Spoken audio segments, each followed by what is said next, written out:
नमस्कार साथियों, मैं एडवोकेट प्रशांत आप सभी का स्वागत करता हूं आरसी रेलवे की इस महत्वपूर्ण वीडियो में।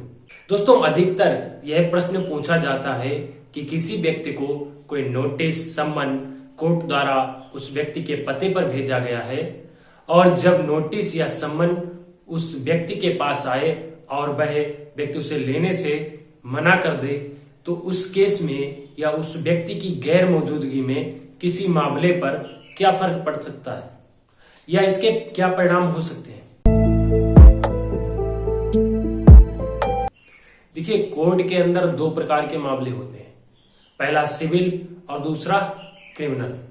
सबसे पहले हम बात करते हैं सिविल केसों की।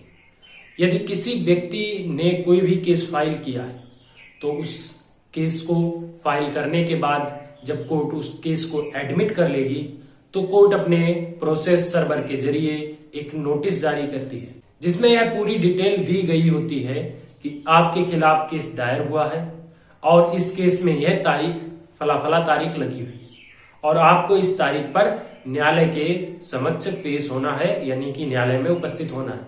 तो ऐसे में बहुत से लोग कोर्ट के सम्मन को देखकर डर की वजह से या बचने की वजह से लेने से इनकार कर देते हैं और वह सोचते हैं कि हमने सम्मन या नोटिस लेने से मना कर दिया तो हमें कोर्ट नहीं जाना पड़ेगा। तो दोस्तों, यदि कोई भी व्यक्ति ऐसा करता है तो यहां पर ध्यान रखो, यह उस व्यक्ति के खिलाफ ही जाएगा, क्योंकि यदि आप नहीं जाएंगे तो आपको कोर्ट के अंदर एक पक्षीय स्थिति का सामना करना पड़ेगा, यानी कि आपके कोर्ट जाए बिना ही फैसला उस व्यक्ति के हक में दे दिया जाएगा जिसने ये जो केस फाइल किया था। दोस्तों, यहाँ पर एक महत्वपूर्ण बात यह भी है कि नोटिस या सम्मन कोर्ट द्वारा दो तरह से भेजे जाते हैं।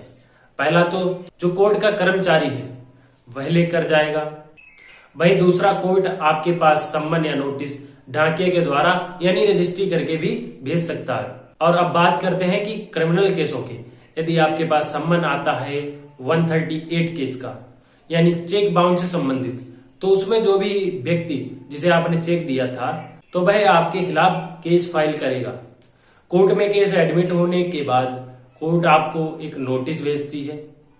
वह नोटिस किसी प्रकार से भी आ सकता है। अगर आप उस नोटिस को लेने से मना कर देते हैं तो आपके खिलाफ वारंट आएंगे, फिर उसके बाद गैर जमानती वारंट आएंगे और इसके बाद भी आप कोर्ट में नहीं गए तो आपको भगोड़ा साबित कर दिया जाएगा।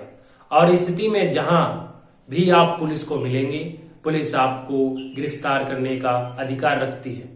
और यदि आपके खिलाफ कोई क्रिमिनल केस चल रहा है, यानी कि किसी मामले में एफआईआर हुई है और आप ऐसे किसी मामले में कोर्ट नहीं जाते हैं तो आपके खिलाफ पहले तो वारंट, फिर गैर जमानती वारंट कोर्ट द्वारा जारी किए जाएंगे। और ऐसी स्थिति में आप कोर्ट नहीं जाते हैं तो पुलिस आपको कहीं भी किसी भी स्थान पर गिरफ्तार कर सकती है। देखिए, इसके अलावा कुछ लोगों को गवाही के लिए सम्मन कोर्ट में ओर से आते हैं जिसमें लिखा होता है साक्षी सम्मन।